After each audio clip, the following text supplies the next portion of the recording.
breaking news. Before this podcast starts, we're recording this extra bit here because the BNR announcement for Commander came out on Monday and we record on Sundays. But we wanted to talk about the bans real quick, so I'm going to put that here at the start of the podcast. Yeah, big bans today. Huge even. Yeah, so we have Dockside Extortionist banned, Jeweled Lotus banned, Mana Crypt banned, and Nadu, I guess. Just throw that one in there just because. Nadu definitely feels like the least consequential, even though Nadu did top a lot of the tournaments recently, didn't he? So And Nadu is a very good CDH commander. That is correct. yeah, but like Nadu definitely feels like the least impactful of these bans. Is that controversial to say? I don't know who was playing Nadu at casual tables. I've seen a couple people talk about it. I mean, it has trickled down, so to speak, but Oh yeah. You know, like, Dockside, I have such mixed feelings about. yeah, Because on one hand, I hate the card. I think it is genuinely too powerful, but I think this ban is really bad for CEDH. oh yeah, we've talked about it some. I don't remember if it's on this podcast earlier or if it was just like an independent conversation we had, but Rhystic Study and Mystic Remora making blue like pitch spell control monstrosities like combo decks with Thassa's Oracle and stuff, making those the best decks in the format. Dockside Extortionist was like the card that made like mid-range combo-y sort of decks possible in CEDH.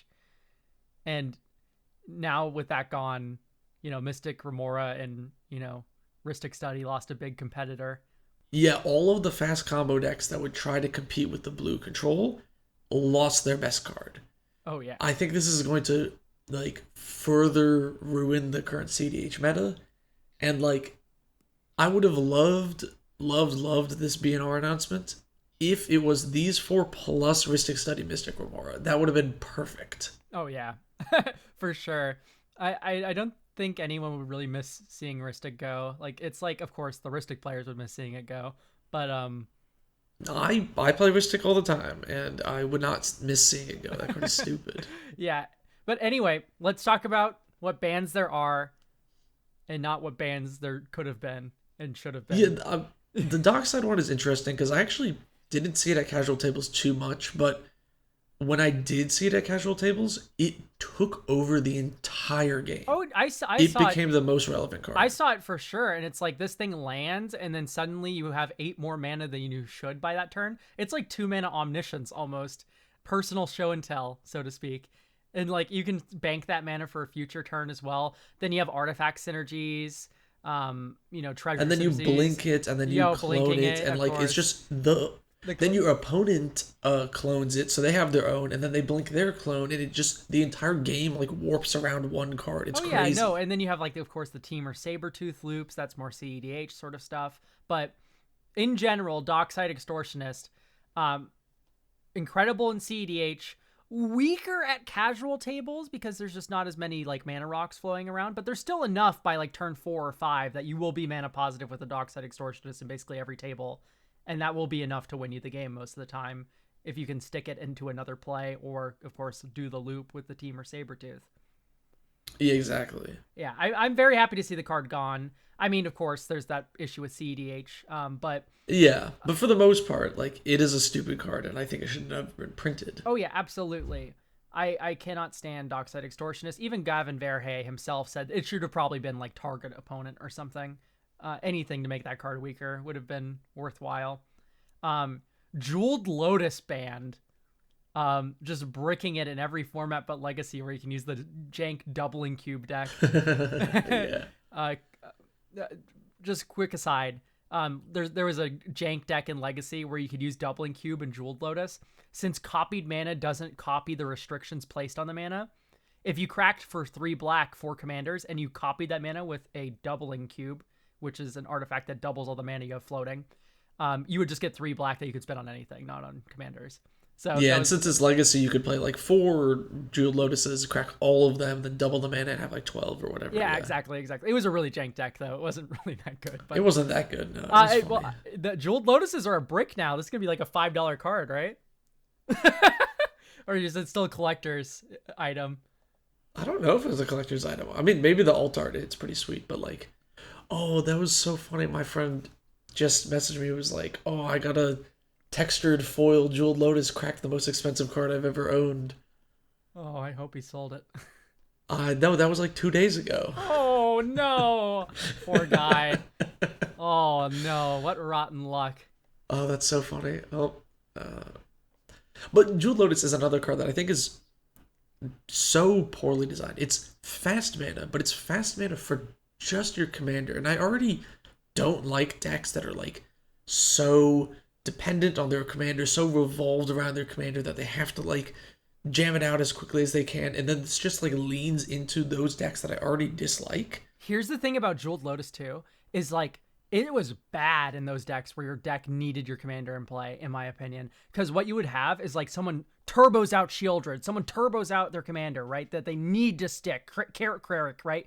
Kirk you can like sort of combo off though, and turn one with Jeweled Lotus. So like Carrick's a little bit of an exception since you could just go right into a combo line. But something like Shieldred, any of these commanders where the deck is really hinging on it being in play, Turgid.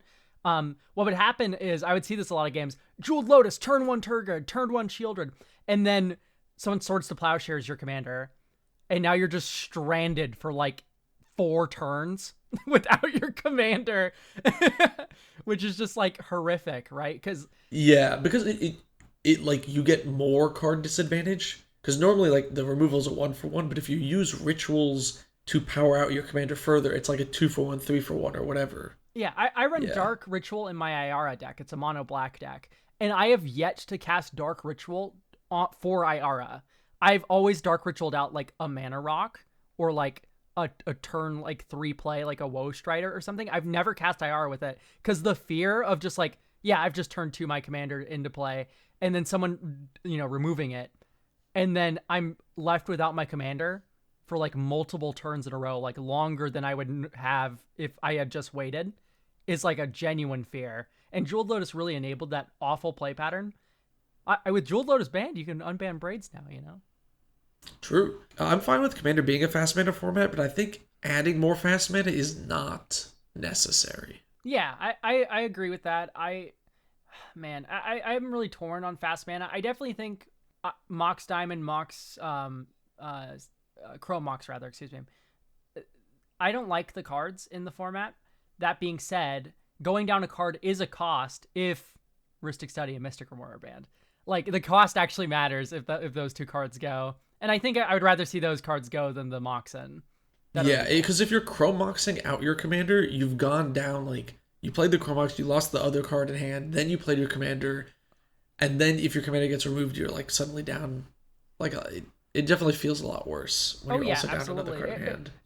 Mox Diamond and Chrome Mox have actual costs associated with them in a world where Rhystic Study and Mystic Remora are banned. Yeah. Pitching a card doesn't matter so long as those are legal. But anyway, let's move on. Enough about Jeweled Lotus. Mana Crypt. Oh yeah, my. this one's interesting. I think this one's going to be controversial.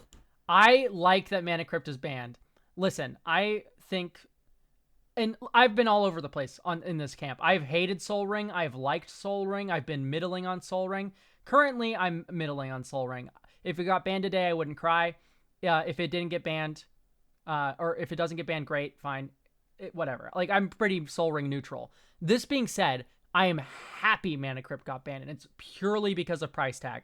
If you have a card as powerful as Mana Crypt, as powerful as Sol Ring in your format, everyone should have it. That's my opinion, is that everyone should be able to spend $1 and get it. Simple as that. It should be in precons. Yeah. I really wonder what the format would look like if they were printing not just Sol Ring in every deck, but they were printing Mana Crypt in every precon. And it's like Sol Ring. It's one of those cards that every deck has. Everyone's got a Mana Crypt, everyone's got a Sol Ring. They're both $1, might as well. Yeah. I need viewers to understand that me saying, oh, Chrome Mox should be unbanned, Mox Diamond should be unbanned, and then saying Mana Crypt should be banned, this is not hypocrisy. Mana Crypt is way stronger than those Moxen, like by leagues. Yeah, oh yeah. You are not pitching a card to this. Sure, it doesn't produce colored mana, but what you do get is 2 turns worth of colorless mana. So you are accelerating yourself by 2 turns worth of mana with a mana crypt, whereas a Mox Diamond or a Chrome Mox gets you 1 turn of mana acceleration, although it is colored mana. There will be decks where, of course, a colored mana means a lot more than 2 colorless.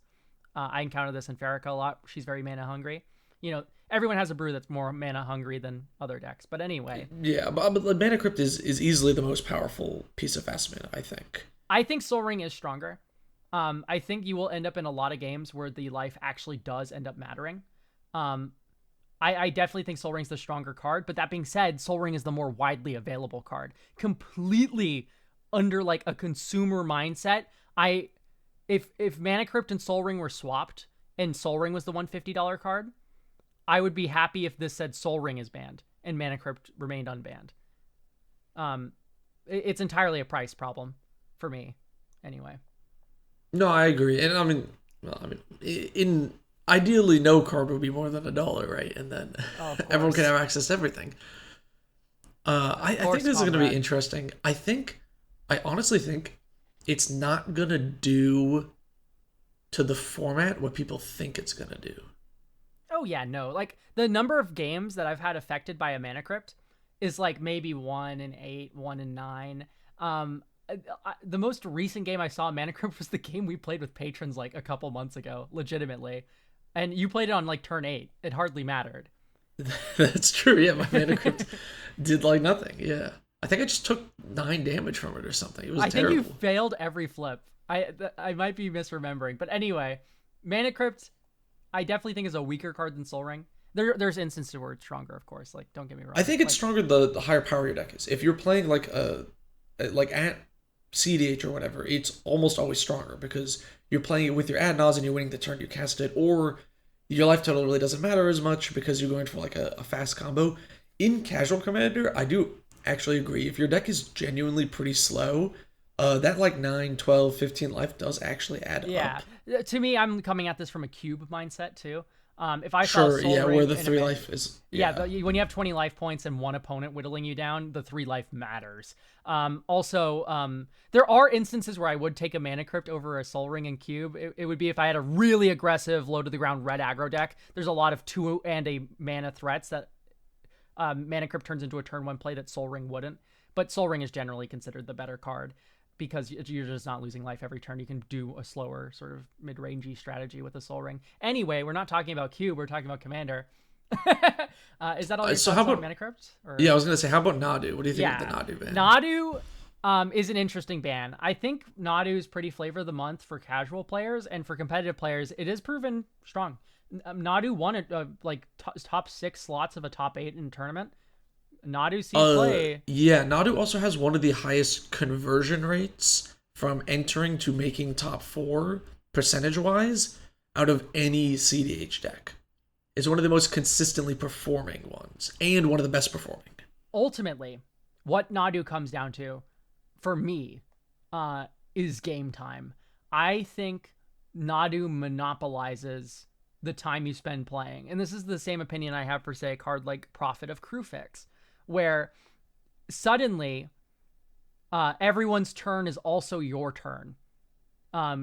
You're a Feto Alchemist, right? This was a popular card that comboed with Nadu. You could tap it to untap itself, tap it to untap itself, tap it to untap itself.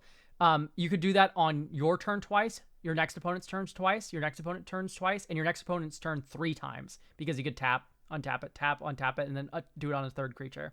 Yeah, or just do it on Nadu. yeah, exactly. And suddenly what you're doing is drawing 9 cards a turn, and it's not fast. You look at the top card, you put it into play untapped if it's a land, or you put it into your hand.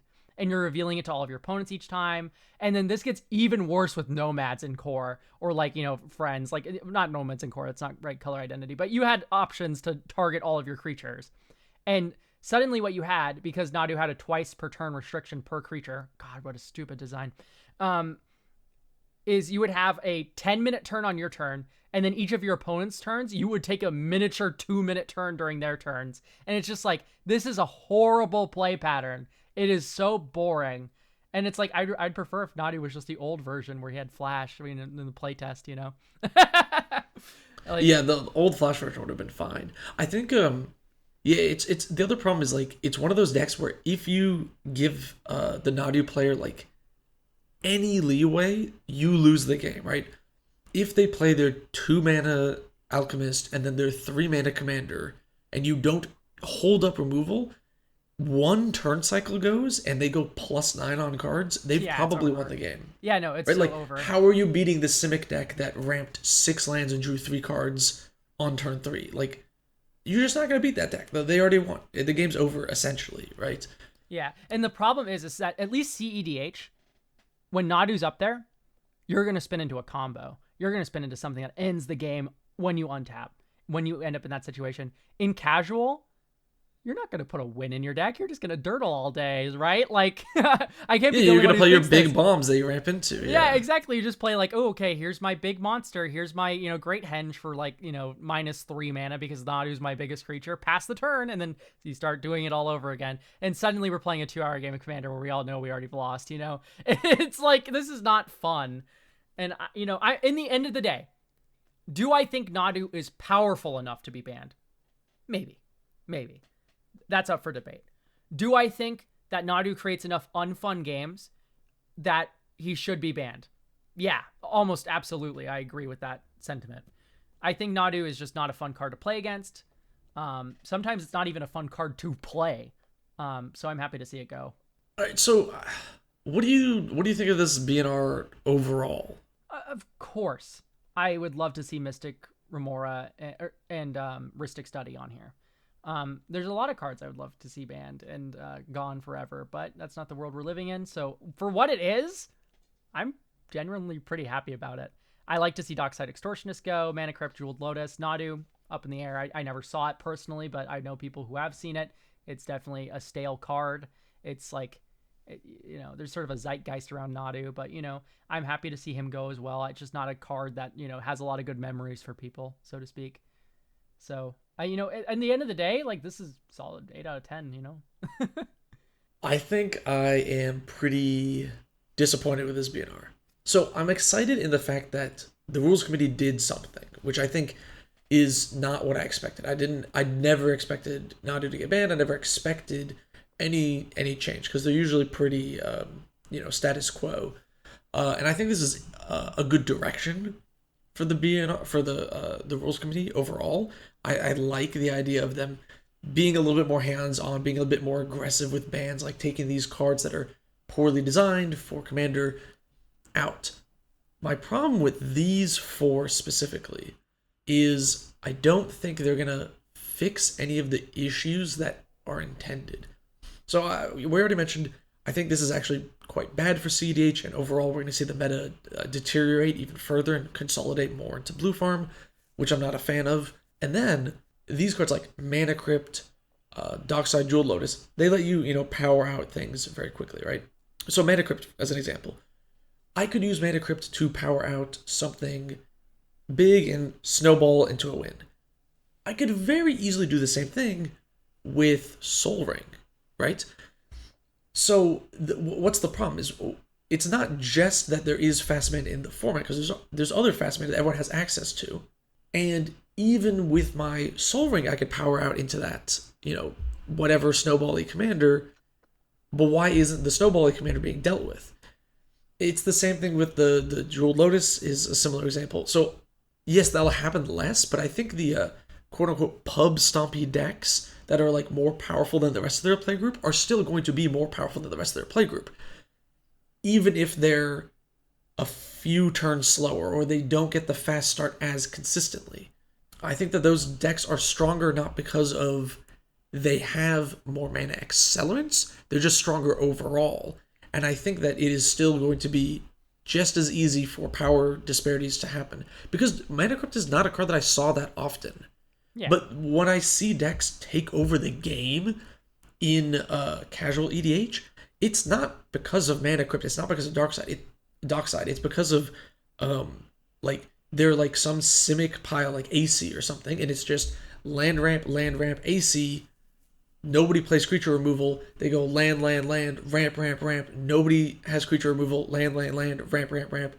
And they just get to like snowball for free with this like crazy Simic value engine. And Nadu is the most egregious Simic value engine, but we have so many of those. And those are the decks that I see pub stomp in random pods. I don't think this fixes that at all. Oh, okay. Yeah, I definitely agree with that sentiment. That being said, I don't think you can solve those issues without banning like maybe 50 cards at a time. I think Commander has so many issues, so many problematic designs, whether that be Fierce Guardianship, that whole cycle. I hate that free spell cycle. Most of these cards that, are designed specifically for Commander to like try and force some power into the force cards to see play by pushing them, etc. You would have to ban so many cards from Commander to make it like this, like, battle cruiser like zone that everyone, thinks. Oh yeah, I'm not saying that like that's what needs to happen. And like, I'm most happy with the dockside ban, other than the CDH problems. But I feel like this misses a lot of what it's supposed to do, because I really just don't think it's going to affect casual pods very much. And I think it's just people don't play enough removal. Yeah. I think that's the real answer. Like, I'm not saying we need to ban 800 cards to make everything battle cruiser. I'm just saying, like, if you thought that Mana Crypt was the problem at your local game store for this, so-and-so's Urza deck, it's not that. Like, I don't think that's going to fix the problem. I think the Urza deck is still going to be just as strong. At the end of the day, I'm happy to see a 150 card off of deck lists. I'm happy to see a 100 card, card off of deck lists. The second 100 card, $100 card off of deck lists. Like, I'm happy to see 3 triple-digit price tag cards gone. And these are not, cards that don't do anything by themselves. These are great cards that are very powerful if used correctly. And I'm happy to see them go, because anything that makes Commander cheaper at the end of the day for me is a win. I'm genuinely pretty happy about this. Like, yes, it's never perfect. Like, you always want something else banned or something else unbanned, but I genuinely very happy. I really like when the hobby becomes cheaper.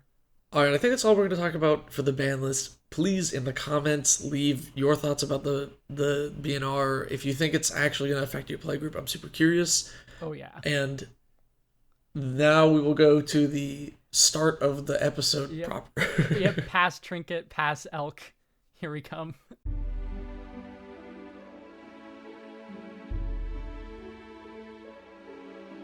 Hello and welcome to the Magic Mirror podcast. As always, I'm your host, Khan, the Trinket Mage, and with me is my co-host, 33 Elk. Hello. Today we want to talk about some Commander decks we've seen that are really cool. There's a lot of awesome brewers out there that make really interesting decks, and we want to highlight some of the best ones we've seen. We're also going to talk a little bit more about Duskmourn. Set just came out. There's a few more cards we'd love to chat about. And then we'll end with some more questions for the question zone. But before we get into our main topic, we got to thank our sponsor, Card Elk. Card Elk makes dry erase tokens. If you want to get your hands on some of these, you can use our affiliate link in the description and use code MAGICMIRROR for 10% off. Thanks to Card Elk for sponsoring the video. Thanks to Card Elk for sponsoring the podcast. I realized it might not be a video, right? Yeah, exactly. Speaking of not being a video, hey, we passed 100 followers on Spotify. There's a link to that in the description if you prefer to watch on Spotify, if you're watching this on YouTube now. All right, you want to go first? What's a cool deck that you saw? Okay, I'm very torn between a couple decks. I've definitely seen a couple cool ones from friends and stuff. I guess I'll start with one that I've seen in the wild before. It was a deck that was running Death Pit Offering. It's 2 black for an enchantment. And when it comes into play, you sacrifice all creatures you control, and it gives creatures you control +2/+2. This was a random person I met. I'm trying to remember if it was at a convention or if it was just like online play. But Death Pit Offering was in this guy's deck, and I was like, what are you doing? His deck was entirely built around man lands. It was a Child of Alara deck. Oh, so I see. His deck was all man lands, and he was just like animating them like to hit people. And so he had all these auras that had like negative effects on the board and like did all sorts of nasty stuff. But it doesn't matter because he never had any creatures. In fact, I don't think he had a single creature in the deck. It was just man lands. That was his only way of dealing damage to people. Besides, of course, Child of Alara being in the command zone. But like Child of Alara is also a really good choice for that deck because, you play the Child of Alara, you blow up all non-land permanents, and then you get in with your man lands. That deck was really sweet. This was a couple years ago though. I can't remember too many other details, but Deathbid Offering was definitely a card that stood out to me there. Which like wow, what a cool concept. That's really cool. I mean, I love man lands, so I think that's super sweet. And there's a lot of really great options you get. There's the like enchantment that makes all lands indestructible. So then you have all these like indestructible creature lands. You just reminded me. He was running that card. That card was in the deck. It was Terra Eternal. All lands have indestructible. 2 white. I believe that's the card. Yes, that's the one. Yeah. You just reminded me. That card was definitely in the deck. There was oh man, I bet he was so happy, if he still has the deck, that is, to see the new Ixalan and was it Wilds of Eldraine that had the split cycle, or like both halves of the cycle, the new man lands that just have the attack trigger independent of the animating of the card. So for instance, Restless Archipelago or whatever, it's the white-blue one. I forgot the exact name, but it has the ability to animate it into a 2/2 bird for 1 white-blue. And then separate from that ability, it's just a trigger whenever it attacks. You make a map token. So what you can do is you can animate it independently of the actual ability and still get that attack trigger, even though you animated it through some other means. And I really like that design. I really hope we get more of that. I'm reminded a lot of the new Tatiova we got in DMU. Blue-green. Whenever a land enters the battlefield under your control, if it's the Aether Mower land, I believe, you can animate it into a 3/3. And that deck runs Cascading Cataracts, not for any of its other abilities, besides the fact that it's indestructible, and also Darksteel Citadel, just because it's indestructible. And your land creature will carry on having that indestructibility. Land creature decks, I hope we get more of the support for that, because I actually really think those cards are very interesting. Yeah, I built a Noyan Dar for a while. Oh, yeah. The Azorius guy, like whenever you cast an instant or sorcery, you can put 3 counters on a land and animate it. And basically the whole deck was like, you find one of those indestructible lands, you cast, cantrip, counterspell, whatever, you get like an 18/18 indestructible. Yeah. You cast a board wipe, and then you're like, swing for 18. You just chunk in at people with this like huge indestructible creature. Oh, man. And you would play, there's one card, it was like, oh, man. You're immune to Cycryph, too, because it's the land. Yeah, I'm trying to find the card that it is. It's like, View from Above. 2/1 for an instant. Target creature gains flying until end of turn. If you control a white permanent, return View from Above to its owner's hand. Oh, that's clever. So on an end step, if I just had 6 mana available, I would go View from Above, put 9 counters on something, untap, View from Above. Now I have a 12/12 flying indestructible, crack in the air for 12. That reminds me a lot of some God Eternal Oketra lines that when I still had that deck, I would play White Mane Lion, and you'd bounce White Mane Lion to your hand a bunch of times. If you had like Tokasia's Welcome or Welcoming Vampire, you draw a card on each of your opponent's turns and make a 4/4. Yeah. If you just had enough mana on your opponent's end step and you didn't want to cast a protection spell or something, oh man, Pearl Medallion, your White Mane Lion costs 1 mana. It's 1 white, make a 4/4. That's pretty sweet. That's a cool Child of Alara deck. It makes me want to build that. It's like, oh man, manlands are so cool. I love manlands for sure. All the way back from like Treetop Village, like watching old tournament play, and like hearing the stories. Oh dude, like, come on, like that was like Wizards like really knew what they were doing finally, and just like gave us a separate attack trigger on those lands that I was talking about. It's made me want to build a manland deck more and more. They're so cool. Okay, first deck I want to talk about that's really cool is a buddy of mine at my local game store back in Virginia built an Iname Death Aspect deck. Oh, yeah. And this guy always made some pretty cool, pretty interesting decks. It was actually funny. One day, he sold all of his decks and came back to the local game store, and we were like, hey, what deck are you going to play? And he was just like, oh, I only have one now. And it was like a Tog, a 5-color enchantment deck. There's no Atogs in the deck. He was like, it's a funny 5-color legend. And it was the most foiled out deck I'd ever seen. It's still to this day. like every expedition, everything. He sold his entire collection to build this one Atog deck. But one of the decks he sold was this Iname list. This Iname being the 6-mana one. Yeah, it's the death aspect. 6 mana, 4/4 spirit that does not have flying, even though it has wings in the art. But when it comes into play, you search your deck for any number of spirits, put them in the graveyard, and then shuffle. Okay, so super entomb for spirits. Right, exactly. You entomb every spirit in your deck. So what people normally do with this is you play this, and then you play like Mortal Kombat, which wins the game when you have 20 creatures or more in your graveyard, or on your upkeep wins the game. Or you play like, things that reanimate all things of a specific type. Oh, so yeah, like Patriarch's Bidding, 5 mana, you can return all of a type, yeah. But here's the thing about doing that is what happens if your graveyard gets exiled? So what made his Iname deck different was it had a pretty cool backup plan. So he went really hard on the spirits. There were so many spirits that after he would cast the commander, the total mana value of the rest of the deck was like 20. Oh, which was Adnaz. Exactly.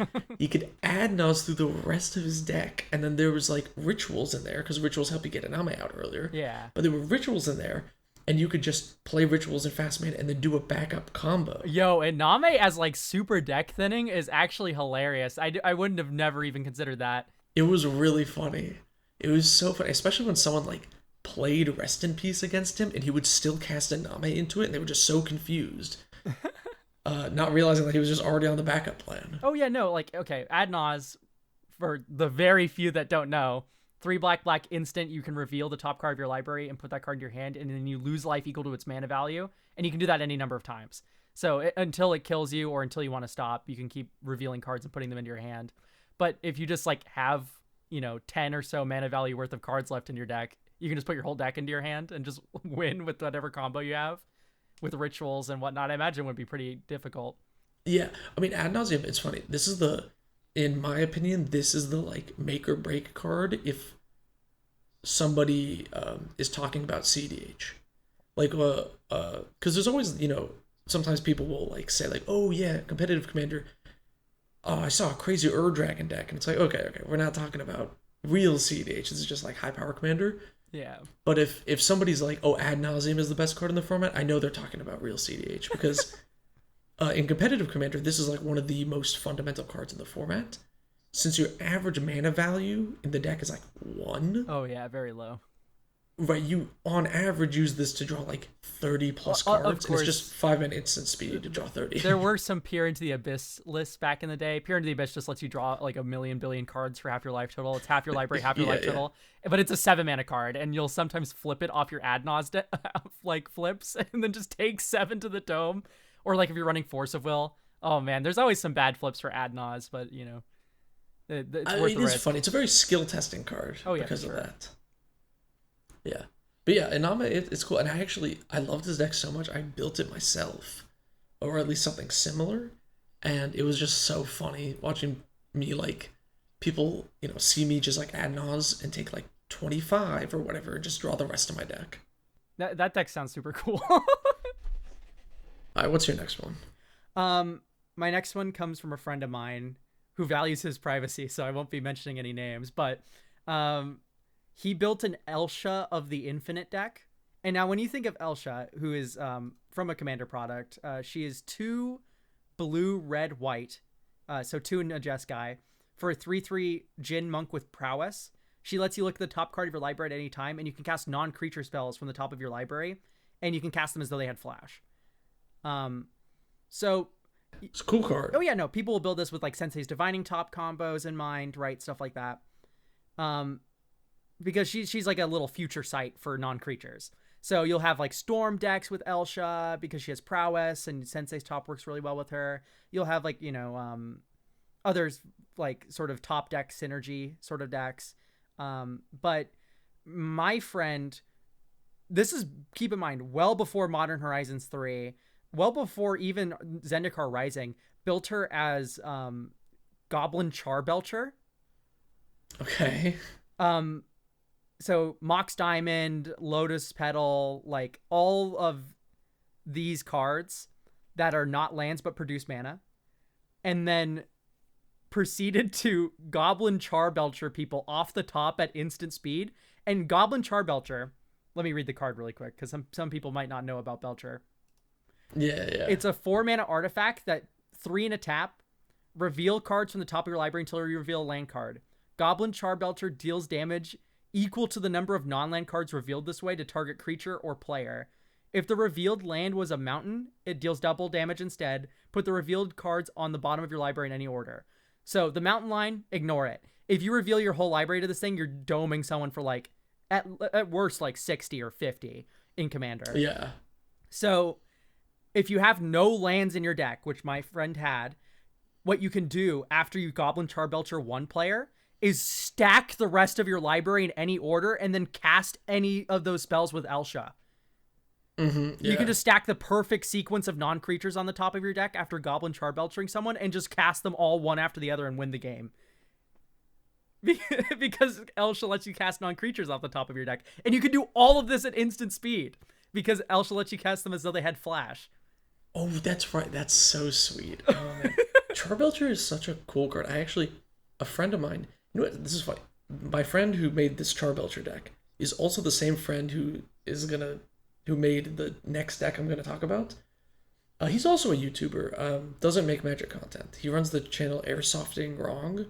If you like airsofting, you should go check it out. Or maybe I'll bleep that name if he doesn't want me to mention it. But he built a Charbelcher deck with Rashmi, and instead played Mana Severance. It's 1 for a sorcery. Search your library for any number of lands and just exile them. Oh. So he would like play green ramp to get to like 8 mana, and then you would Mana Severance to get every land out of his deck, so then you can Charbelcher. Yeah, inverse selective memory, which is... Exactly. Yeah, 3 and a blue, exile any number of spells for your deck. That's funny. Yeah, Charbelcher's a cool card. You can also play it with... yeah. Endless Horizons. Yeah, Endless Horizons. That lets you get any number of planes from your deck under it. Yeah, so if you only run planes, you can play Endless Horizons, get every planes out of your deck, and then you can Charbelcher people. Yeah, that's hilarious as well. Yeah, sadly, Elsha's not in blue, so you don't get the infamous Charbelcher deck strategy of recross the paths. It has a lot of words on it that don't matter. Elsha isn't blue, right? No, I'm sorry, I meant green. My bad. I misspoke. But Recross the Paths has a lot of words on it. The only ones that matter is that the fact that it's a 2 and a green sorcery that says search your library, and then you can put it back in any order, or like you reveal until you hit a land, which you don't have any lands in your deck. So you get to just order your library however you want because you don't have any lands in your deck for 2 and a green. It's kind of like, have you ever played with the Polymorph Scepter thing? Oh, Proteus Staff. Are you talking? I think that's what you're talking about. It's the art with all the hands in it. Yeah. Proteus Staff. Because it's put a creature on the bottom of its owner's library. That creature's controller flips until they hit another one. Yeah, but if you only have one creature... it lets you reorder your whole library. Yeah, exactly. What's your next deck? That's enough about Elsha Belcher. Okay, yeah, so my friend who built the Rashmi Belcher deck, he built a lot of cool decks. He built a pseudo Kaho Minamo Historian deck. So I say pseudo because Kaho wasn't the commander. Kaho was in the 99. So Kaho is blue 2 for a 2/2 human wizard. ETB, search your library for 3 instants, and then you exile them. Yeah. And then you can pay X, tap, cast a spell with mana value X from among the cards exiled with Kaho without paying its mana cost. So Kaho as a commander is like pretty cool. You often will get like 3 cards where it'll be like 1 counter spell, 1 card draw spell, and something that blinks Kaho. So on the 3rd activation, you flicker Kaho, ETB again, you get 3 new spells. Yeah. But in Mono Blue, you're very restricted on what instants you can get. Oh, yeah, absolutely. And it's not like Dramatic Reversal is going to be doing anything. Untap all non-lands you control. You can just, like, untap her once. Like, that was my first thought. Yeah, it's like a one-time, yeah. Yeah, no, that's just awful, yeah. So he built 5-color Kaho, which is in the 99 hidden commander. And then in 5 colors, you have access to so many cool utility instants. And he was just like flickering Kaho, giving it haste, and then activating it the same turn and doing all sorts of shenanigans like that. Mm-hmm. It's really cool. That deck was so awesome. I think it's probably the next control deck I'm gonna build will be a Kaho Hidden Commander. When I'm done doing the testing for Foxglove, I want to make a whole video about Foxglove and the way I built that. But when I'm done doing that, it's gonna be scrapped for a Kaho deck. Oh man, I am always too terrified to build a secret commander deck. It's like It's so fun. yeah, I know you can get some silly stuff going on, but like, oh, secret commanders, like, you always just have a chance to get royally screwed. Just like someone exiles your secret commander, what are you gonna do? Pull from eternity it and then regrowth it? Like, what's the game plan? Yes, I have done that. I've played Rift Sweeper to get my secret commander deck. Oh my god. I think almost every commander deck I've played in like recent times is basically a hidden commander deck. My CDH list, Jace, High Tide is basically the commander. Tawanos, Salvaging Station is the real commander. Mr. Foxglove. Mr. Foxglove is probably the most traditional deck I have. That one is the commander. My Mardu list, hidden commander is Break Through the Lines, the red and 1 enchantment that gives a creature with power 2 or less haste and unblockable. I mean, you're just naming synergies though. Like, is my Kura deck hidden commander Merit Lage? Yeah, but my whole Tawanos deck is entirely built around Salvaging Station. Like, it's full of tutors to search for Salvaging Station. It's full of baubles to search for, to like use with Salvaging Station. I mean, you could, like, Kura, I have, like, Greater Good to sacrifice my Merit Lage to draw 20. But that's just a card draw card. That's not like, you didn't fill your deck with, like, creatures because you have Greater Good. It's just because you're, like, a green deck. Yeah. And then Greater Good's good. It was like, I'm playing an artifact deck that specifically is full of baubles, so I can loop them with Salvaging Station. Okay. And the commander copies the activated ability of Salvaging Station, so it's a second Salvaging Station. I see. Okay. Heliod's close. It is really built around humility. Like, a lot of the deck choices, like, reasons is because I want to jam humility, but it's, like, not quite there. Yeah, I try to make that Heliod work in the same way that my Farrakha deck works, and it's just like, man, it's too much. Even though white has some very good constellation cards, it's just like, I cannot get that thing to work.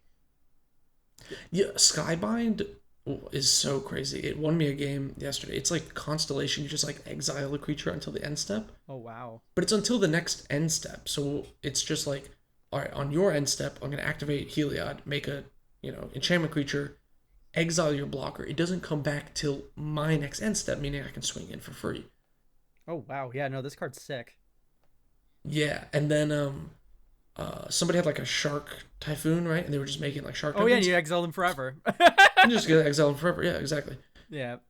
It basically like entirely won me the game. 5 mana. It's such a good card. Like repeated like flickers, like Flicker Wisp triggers on Constellation is a pretty good card. And you get one for itself too, right? It's Snail who has a deck built around Astral Glide or Astral Shift, whatever it's called. It's the 2 and a white enchantment. Whenever you cycle a card, you flicker something, you exile something, and return on the end step. That deck's pretty sick. I also had an Esper cycling deck before I talked to Snail at all. And I played it one time. This is my problem with decks, is like, I'll build something like an Astral Slide deck, and I'll have a perfect game where I was Astral Sliding, I was sliding all over the place. I was exiling things and like flickering things, and the deck worked perfectly. And I was like, that was so awesome. I'll never have a better game with that. And I just scrapped the deck instantly. Oh my gosh. Your deck turnover rate is so high. Yes, it is. Other than Taunos, Minanden, Jace, my other decks do not last very long. They get deleted, pulled apart, changed all the time. But I limit myself to the 6 decks. So if I want to make changes to one, it often means that I end up changing multiple decks. Because I feel like we were going to make this like its own podcast episode, but I have a bunch of restrictions on myself for commander decks. That would be a good thing to talk about, I think. Yeah, especially. Should we make that its own episode? Yeah, that sounds good. Okay, I'll leave that till. You know what? Since we are talking about our own decks a little bit right now, let's, I guess, talk about some Duskborn cards that we've included in our decks. Duskborn just came out, Let's talk about some upgrades that we've had to decks, as well as cards that we're kind of interested about maybe building. Just Duskborn general chat after, the cards are actually out. Yes, I haven't tried any Duskborn cards yet, because I'm moving and I don't want to order anything. That's fair. Until I actually move house. But there are a few cards that I'm looking at. Oh yeah, I'll start. I don't build a lot of new decks. I tend to upgrade the ones that I already have. It's very rare that I'll change a deck or scrap a deck for a new shiny toy, or I'll build a new like commander that just came out. Let me tell you, one of the big winners for Duskmourn was my Judith the Scourge Diva deck. She got like 8 new cards because the Rakdos theme was sacrifice. And Oh yeah. and there's also just like a lot of really incredible cards for Judith. So going through, one of the interesting ones for me that has like a lot of interesting cool play is Sporogenic Infection. It's 1 in a black for an enchantment aura. It's uncommon. You enchant a creature.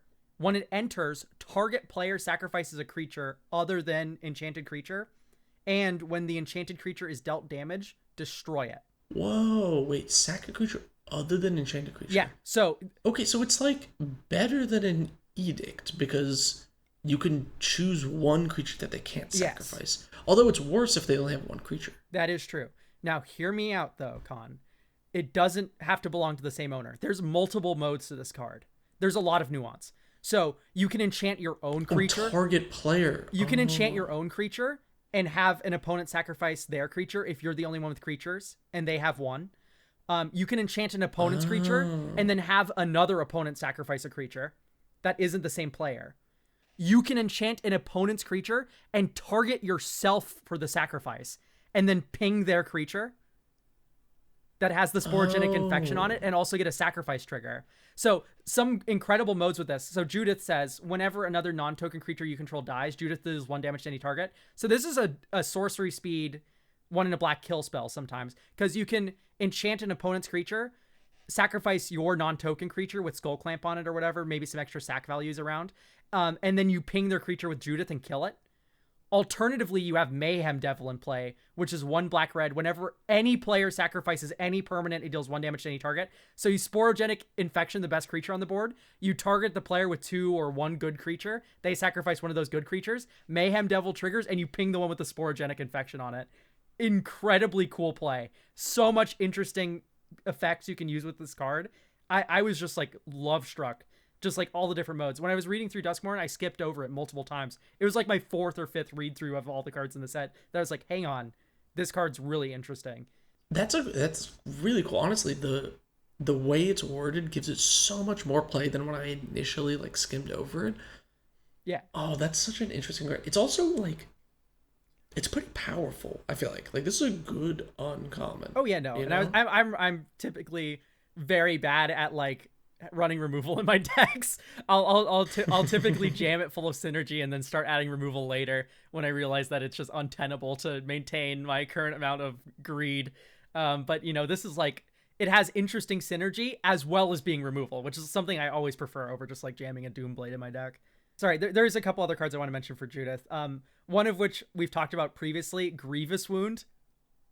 Grievous Wound is hilarious with Mayhem Devil that I've listed already. Judith, Goblin Bombardment, sacrifice a creature, deal 1 damage to any target. This is 5 mana, just kill an opponent on the right board state. 5 mana, easily. Put this enchantment on you. I'll attack you with all my creatures. If any of my non-token creatures die, Judith pings you anyway. Halves your life total that many times. It only takes like 5 or 6 pings before someone's dead. So, incredible card. I think that's about it though. Besides, oh, you know what? Sawblade Skin Ripper. I'm a Living Death deck. So I'll end up sacrificing like 10 permanents sometimes, and Sawblade Skin Ripper just -10ing someone. Sawblade Skin Ripper is a 3 mana 3/2 menace creature. It has a sack outlet on it, but the main important part of it is at the beginning of your end step, if you sacrifice 1 or more permanents this turn, it deals that much damage to any target, which is hilarious, of course. Anyway, yeah, that's it for Judith upgrades. I picked up a Gleeful Arsonist as well, which like pings people whenever they cast non-creature spells and has Undying, so you can sack it twice. I'm a Harmonic Prodigy deck. It's a wizard, you know, just funny little wizard synergy. But those were the main 3 that were like, wow, Duskmourn's such a home run for Judith. I'd love to hear about what you've been looking at from Duskmourn. Oh, you know what? This card has me really interested. I'm curious if you think it's good. Yeah, go ahead. So Star Athlete, red 1 for Human Warrior 3/2 with Menace. Okay. It has Blitz for 3 and a red, but also whenever it attacks, choose up to one target non-land permanent. Its controller may sacrifice it. If they don't, Star Athlete deals 5 damage to that player. So this is mono red, technically enchantment removal, creature removal, anything removal, if they don't want to take the 5 damage.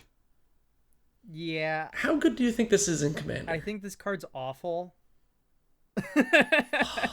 I'm not a big fan of this card, I don't think. So Really? Okay. So for me, this card, the problem is that we live in a world of broadside bombardiers and other awesome red 3-drops like You Gut. can't say we live in a world and then name some card nobody's ever heard of. So Broadside. Okay. If you play Cube, you know what Broadside Bombardiers is. It's or Legacy. I don't play your Cube. Or Legacy. No. This is Vintage Cube power level. This is one of the best red cards in the Cube. It's I've never played Vintage Cube. Okay. It's also Cease Playing Legacy. It's 2 in a red for a 2/2 menace goblin pirate, and it also has haste, and it has boast, and you can sacrifice a non-land permanent, and it deals that non-land permanent's value +2 to any target. Sack an artifact or creature, deal 2 damage to any target plus the sack creature's mana value. Yeah, so 2 plus the mana value of whatever you sacrifice. So you can just like fling stuff. You can fling it at a blocker and just like, oh, it's nasty because it has menace. And then you have got True Soul Zealot, which is 2 in a red. Whenever you attack, you can sacrifice a creature or artifact to make a 4/1 menace skeleton that is tapped and attacking. So these things do a lot of damage for attacking. Star Athlete attacks. You choose one non-land permanent, and it maybe does 5 damage to its controller. Like, 5 damage just isn't that much. If you have Gratuitous Violence or some damage doubler, sure, I'm probably going to sack it instead of taking 10. But 5 with 40 life? I mean, it's a little bit of a tall order, I think. And these choices always play out worse than they read. Anytime you give your opponent a choice, you're always getting the worst half of it. You're never getting the better half.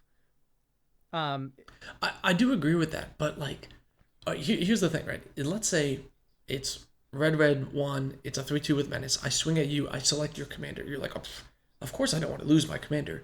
That means this thing is a 3 mana 8/2 with menace, right? And you didn't block because you just played your commander, and I played my 3-drop aggro creature. It domed you for 8. Okay, like, that makes a little bit more sense. Like, oh, okay, I've taken, 8 damage. But, like... And then if I swing at you a second time, are you taking another 5? And then are you blocking with this? Is if it trades and dealt 8 damage, plus 5, 13 damage? I don't know. I feel like 2 attacks. It does have menace. It does not have haste unless you blitz it. And when you blitz it, you only get to attack once. Yes. I think... Yes. If this thing had menace haste, we're cooking. It just has menace. You need to untap with this thing or haste enable it a different way, which is like, yeah, man, it's a little bit more. It's like a little bit more. I wish it had 2 attacks so it worked with my Break Through the Lines deck. What is Break Through the Lines, if you wouldn't mind? Oh, it's the my hidden commander, red and 1. Oh, you pay yes. A red to give something haste and unblockable. Okay. And like my Mardu deck is basically built around that. If it had that, it'd be good. I'm gonna try it in this Mardu deck. I think my Mardu list is slowly becoming less goad and more just straight aggro. Because like I want to play this and then play Jeska plus on it, and then swing at you, target your commander. You don't want to lose your commander. You take 5, and then you take 9 more from the menace hit. Yeah. And then what? You're down 14 on like turn 4 or something? Like, that's pretty good. Yeah, that's a decent amount of damage, but you also have 2 other opponents.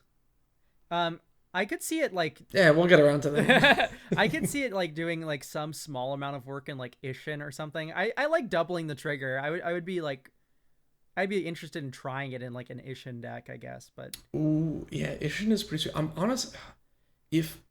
I can't play Ishin because it breaks one of the restrictions I have for my commander decks. But otherwise, Ishin would probably maybe be the helm of my Power 2 or Less Matters deck. I don't know how I feel about Star Athlete. I think it's pretty weak. You at least need to build around it, and then you get a somewhat decent card, which means it's probably just bad. But it's definitely fun. And, I'm happy that we're not living in a world where we're getting broadside bombardiers and guts every set. So Yeah, I'm hard pressed to think of another card that I've really liked from Duskmourn. Duskmourn, I think, was overall like I liked limited. I played a lot of limited, and that was limited was pretty great. But I'm trying to think very hard about like any other card I'm running from the new set. Well, I have a question a card I want to ask you about. Yeah, go ahead. Okay, Unwanted Remake. How Awful, good is this? awful. Awful. Oh, what? Card is actually like terrible. I think you're right. Okay, this is framing somewhat, but also like white just has so much. I don't even run Path to Exile anymore. I think that card's awful. Um, like one white destroy target creature instant speed. You give them a 2/2 that they can flip up, and like they get their best choice of 2/2, and they also get to throw something in their graveyard. Like Manifest Dread. Okay, it's one white instant speed, destroy target creature. Its opponent Manifest Dread. Manifest Dread means you look at the top 2 cards of your library. You put one face down as a 2/2. If it's a creature, you can spend mana value of it and turn it face up, and the other one goes into your graveyard. So you're setting up graveyard synergy. You're setting up maybe a possible mystery creature on board that they can flip up and get you with. Like if it's Phage, like that's not gonna happen. But anyway, imagine like your opponent vampiric tutors in response to you doing this, and then they like set up their own entomb. Like that's like a line of play that's not 0 to happen. And I don't want to live in that world. Also, it's destroy, not exile. Exile is like so good. Destroy, it's practically worthless now. I mean, like, so okay. What about rapid hybridization? What about what's the other card? Pongify. Destroy target creature, can't be regenerated. Replace it with a 3/3 and for 1 blue, instant speed. Blue doesn't have creature removal. They do. They have some of it, and it's Pongify and rapid hybridization. Those are the 1 mana ones. That's why mono blue decks run those cards. Mono white, Swords to Plowshares, Path to Exile, even though I don't run it that much anymore. Winds of Abandon. You are hard pressed to find, or like you're vice versa. You are not hard pressed to find good white removal already. I think Unwanted Remake is probably the 10th creature removal spell I'd put in my white deck. And at that point, like, I probably don't run it. No, I agree. I think it is. The first time I saw it, I thought it said exile in my mind. I think I just saw 1 white and I was like, oh, exile. It does not exile. It is quite bad. You did remind me there's one singleton card I did want to talk about. I think I maybe have already talked about it before, but it's an elk, so might as well talk about it. I'm the elk. One Yeah. green 3/3 for Enduring Vitality. It's an elk glimmer vigilance. Creatures you control have tap, add 1 mana of any color, similar to Cryptolith, right? And when it dies, if it was a creature returned to the battlefield under its owner's control, it's an enchantment. This was a slam dunk for my Farrakha deck. It's Farrakha Constellation. You can exile cards with Farrakha's activated ability for green and a black to make 1/1 snake enchantment creature tokens. And then you draw a card off your Setessan champion, or each player discards a card, or each opponent discards a card with Thought Render Lamia. Doomwake Giant shrinks your opponent's boards and kills creatures. Enduring Vitality is not only 2 constellation triggers, because if it dies, you get it back as an enchantment. It's also just a creature Cryptolith Rite, which makes all of my snakes tap for mana now, which is just absurd. Especially with it's a Seedborn Muse deck, so you're untapping during each player's turn, and then you're tapping Sivris, you're milling 3 with Sivris's ability, you're exiling the cards that you've just milled with Farrakha's activated ability, and then I originally had Cryptolith Rite in the deck, but when Insidious Roots got printed, which makes creature tokens you control tap for 1 mana of any color, and also has graveyard leaving the battle leaving synergy by making a token, I cut it for that. I cut Cryptolith Rite for Insidious Roots, and now with Enduring Vitality being a Cryptolith Rite that is a creature, hype, because Farrakha is very creature hungry. I need creatures to be milled in order to activate her. So my deck runs 44 creatures, and sometimes that doesn't even feel like enough to consistently mill. So, yeah, no, I run 44 creatures in that deck. I think I have more creatures than lands. I do. Shall we move to the question zone? Absolutely. Okay, I got a few questions here. So if you want to ask questions, you can leave them in the comments here. You can also tweet at us. Our Twitter links are in the description. And you can also post comments on the Spotify page. Okay, we got a question from Versatile V3. What are your favorite sets and why? This user is a huge fan of New Capenna because they love the aesthetic and the five families. Yeah, I hate New Crepenna. I I I actually really don't like Art Deco. I like Art Deco. That's the thing. Oh really? I like the lore of New Capenna, but I didn't like the art style because I'm not a big Art Deco I'm guy. huge on Art Deco. I just the Halo guns wasn't really interesting to me. I also it's really weird because the whole lore of the plane is like, ooh, angels have gone missing. You know, they've been frozen into statues. You know, only this one teenage girl remains, and she's an angel in disguise, right? That's like the sort of loose bit I've got from the story. But like, for some Yeah. reason, the Esper clan has like angels on like in its cards and stuff like that, and that just kind of like breaks the lore, doesn't it? Because like, why aren't they haven't been harvested for Halo yet from the demons? It's weird. Anyway, this isn't just us supposed to be like, you know, like hating on New Capenna. We're going to talk about our favorite sets. Limited, dude, March of the Machines was insane. That limited was so good. It was all the bonus sheet. You could build any color in that deck or in that set, and it would go off pretty hard. It was incredible. I've seen mono black decks, 5-color decks, 2-color decks, 3-color decks out of March of the Machine Limited. It felt like Cube. There was so many wacky synergies and stuff. The battles were really interesting to play with. It was incredible. What about you? I think my favorite set has to be like Fifth Dawn. Oh, of course, the artifact guy loves Fifth Dawn. I it's like all of my favorite cards. I didn't even play back then. I started in Return to Ravnica block, so this isn't even like there's no nostalgia for it or anything.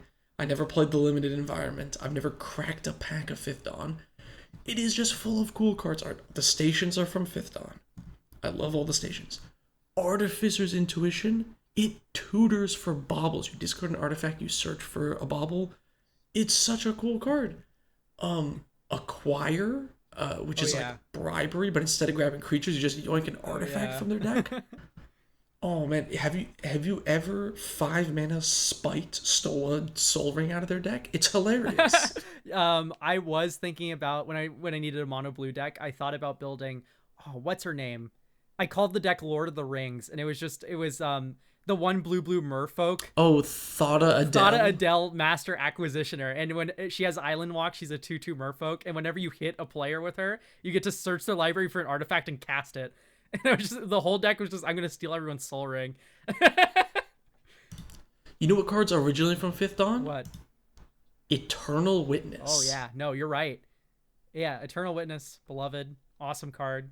Fist of Suns? Oh my Fist god, of what a Suns. hilarious, goofy card.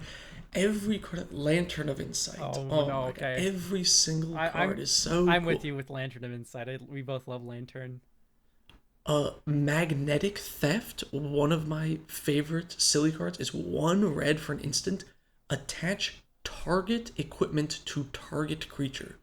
You can yoink other people's equipment. Yes, that's cool. Oh, that reminds me of that one Volshock creature that she enters and you steal all equipment or whatever. And there's also the one, I forgot her name, of course, but yeah, no, stealing equipment's hilarious. There's also Grip of Pheresis that came in the Atraxa precon, which is 2 and a blue, make a germ and steal an equipment and attach it to the germ. My last card from Fifth Dawn, I could talk about Fifth Dawn forever, but Possessed Portal. Oh, yeah. This card is insane. It is 8 mana for an artifact.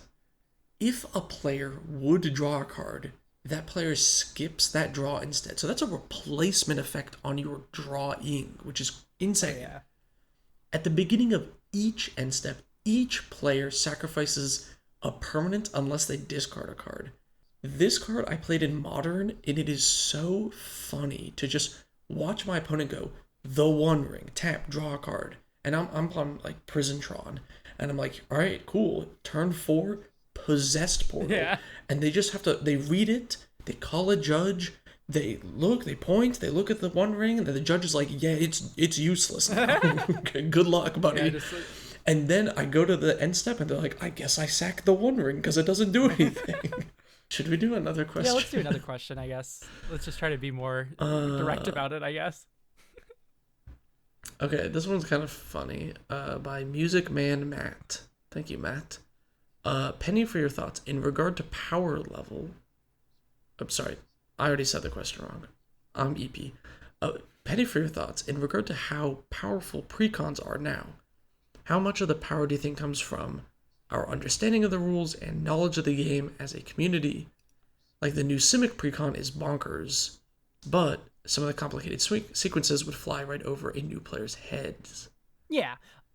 I think that people don't give new players enough credit. There's a lot. This is one of my least favorite things about like D&D as a hobby, as Magic the Gathering as a hobby. There's a lot of like indirect gatekeeping. We're like, yeah, you're welcoming the new player in the game, but like, here's Krenko. Here's your first commander deck. You're gonna play this. Oh, you're new to Modern. Build Burn. Spend like $100 or so on this on 8-whack before you build any deck that you're actually interested in. Like, you're new to the game. You need to play a simple deck. People don't need to play a simple deck. They can read the cards and then like try to like intuit the interactions between them. Like But isn't the burn thing? It's the cheapest deck in Modern by like a wide margin? Of course. But you shouldn't just like put a $90 paywall on a new player as like advice, and be like, this player wants to build control, like white-blue control, which is like, of course, like $500, $700. And then you're like, oh, no, you need to build burn first. You need to spend your tickets on Magic Online or whatever and build burn first. And then after you've built burn and got your reps, and you can then play, Azorius control. I think that's a really toxic mindset. You can't just like, hey, you're really interested in dragons. Dragons might be a little bit too complex for you. This is a bad example. Dragons are really easy. But here's Krenko. Here's goblins. And it's like this guy wanted to play with dragons, but you're giving them goblins because you think that they're too dumb to handle a dragon deck or whatever. It's sort of off topic to the question. Let me get off my soapbox here.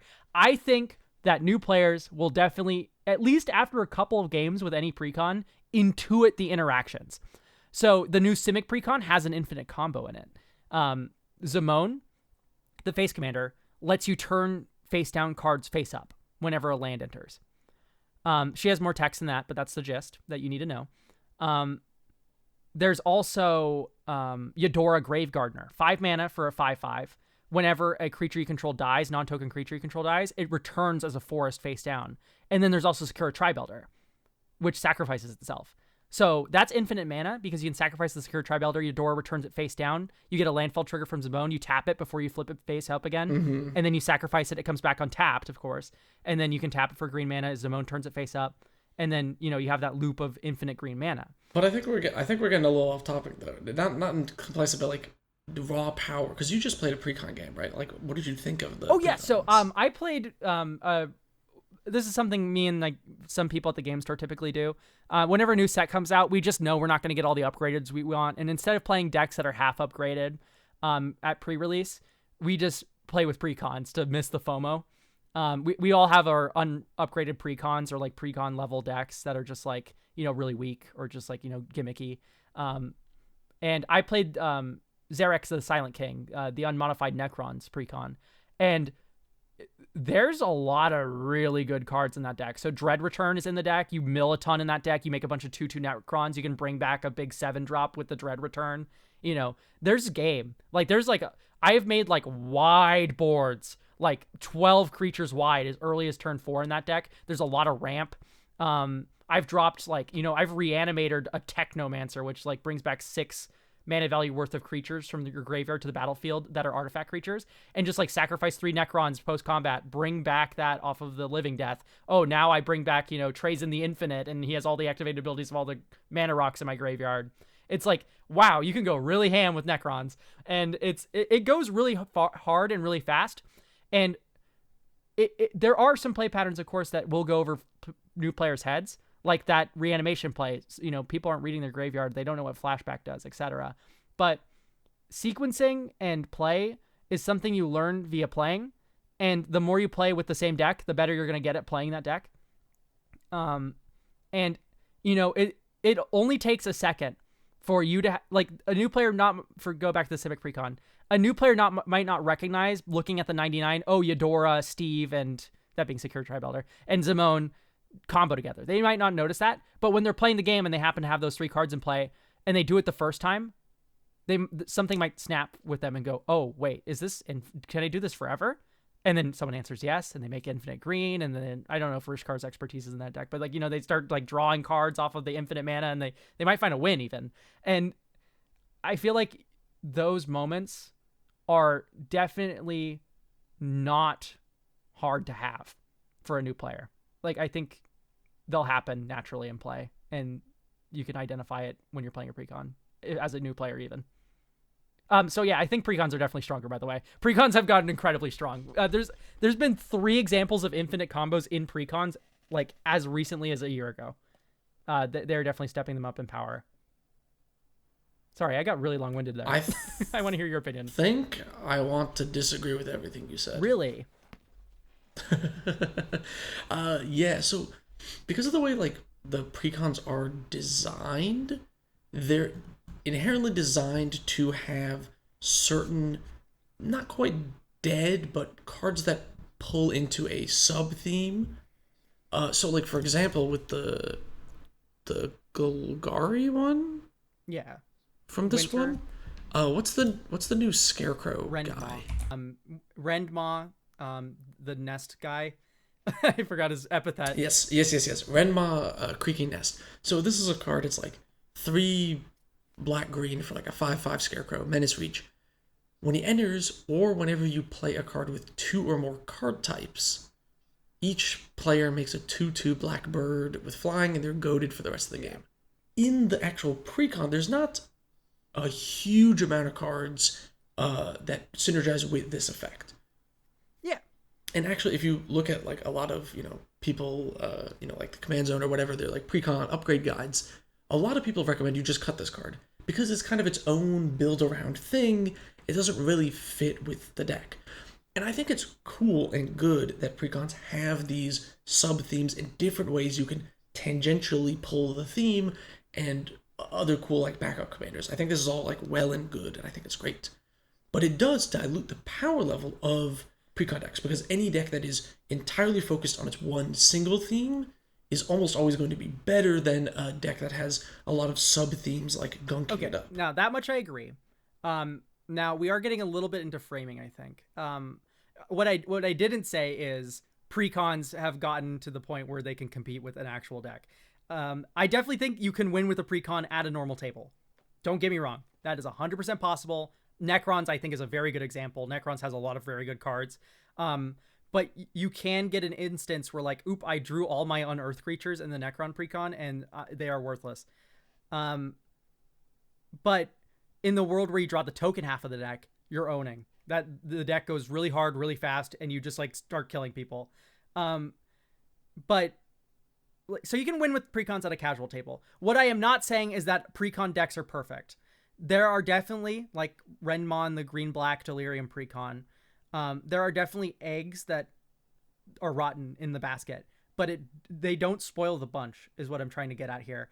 The synergies in precons have only gotten stronger and stronger, and yes, they might have a dud or two to fill out rarity or to fill out, like a design space. Like, we need a backup commander, but we don't want it to be entirely based on what the face commander's doing. Like, yes, you're going to have those duds. Like, for example, Trazen isn't like the best card in the Necrons precon. There's not a lot of really good activated abilities, but it's in the deck. It'll sometimes, copy your Gilded Lotus in the graveyard, and you're pretty happy about that. When it's just like that's like, it works out that precons do enough and they have enough synergy in them, even with these little dud cards. Like, there's maybe 6 or so I would call, like, per precon that are duds. But as a whole, the precons have gotten better. Like, we're not jamming, like, Ruination into a 3-color, precon anymore. Yeah, I remember when there was what's that, like, 6-mana green card that's just destroy target permanent first. All the medallions so I think got printed in 3-color commander decks back in the day. Nowadays, precons, they stand a chance of winning games at casual tables. Like, they're not going to win a CEDH pod, I don't know. But no, I feel like every single time I've ever seen a precon deck, and you know what? Here's the thing is, like, a lot of times precons are piloted by new players, which is the second part of this question. And maybe, this is skewing my perception, because I think, so the second part of this question was like, right, they talk about complicated sequencing and stuff, but I think that the sequencing is not the issue for new players. I think the real issue is, and eventually we'll make a full like 30-minute video on this. But the real issue for new players is if you start in Commander, you start with a precon, and you play Commander, especially against other newer-ish players, I don't think you learn the fundamentals of Magic as well as someone who is grinding some Standard or playing Limited or other like I definitely think I definitely think that I agree. Commander's not the right because they don't right yeah they don't learn the fundamentals of like card advantage and overextending and sandbagging and then also on top of that the EDH focus skills that you learn later like politics and stuff are really hard for a new player to get a hold of. And I think maybe this is skewing my perception of precons because a lot of newer players struggle with those things. They overcommit to board. They get hit with a wrath and like they're just boom gone. The game's over for them. Yeah, so this is my take on that. Commander is definitely not the best place to start as a new player. Now, hang on. If someone is new to Magic and they want to play Magic and they want to play Commander, you should let them play Commander. You should let them get a precon. You should let them jump obviously in. I would never like swat the precon out of their hand and four packs. Yeah, no. You are going to play Sealed with me and you're going to like it, okay? You are not going to play We're playing Dan, all right? You don't even touch a card yet. Of course not. I'm not accusing any of that either. This is just a PSA. But it's not the best place to start. Of course, let them play what they want to play. They're new. They want a fun experience. This is what they think is fun. Let them do it. And that just, of course, new players are going to be worse than enfranchised players. But that's the beautiful thing about Magic is variance. A new player can absolutely just destroy like Andrea Mengucci or a Pro Tour player just because of variance. And the fact that new players like have a chance of winning a game or stumbling into the infinite combo that are in these precons nowadays, I think is sweet. I really like it because it's like, whoa, this is a combo. And that's interesting to have infinite green mana, but like, the deck doesn't have Walking Ballista in it or anything. There's no outlet that like makes that a win, but you can have like a mono green Omniscience turn and dropping permanents into play and stuff. Like that's interesting, at least for a new player to experience.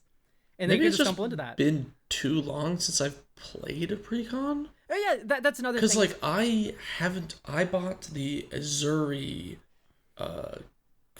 experience counter precon in like 2013 when that came out.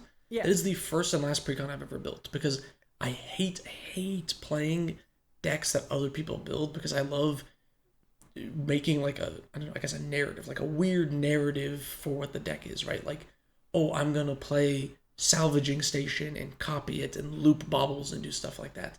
And I always want to do something like wacky with that, and I guess the precons, they just don't do that for me, So for me, I really enjoy a lot of the design of the precons, and I'm never going to change the Necron precon unless they print more Necron cards, I guess, just because I like the aesthetic of all the cards together. I like having one unmodified precon that I can play against other unmodified precons, and it's also, like I said, great for the FOMO, where like, oh, all these upgrades are coming out, like 100 cards like every set, like I'm looking at and like I'm considering, and then like, no, don't worry, this is my unupgraded zone.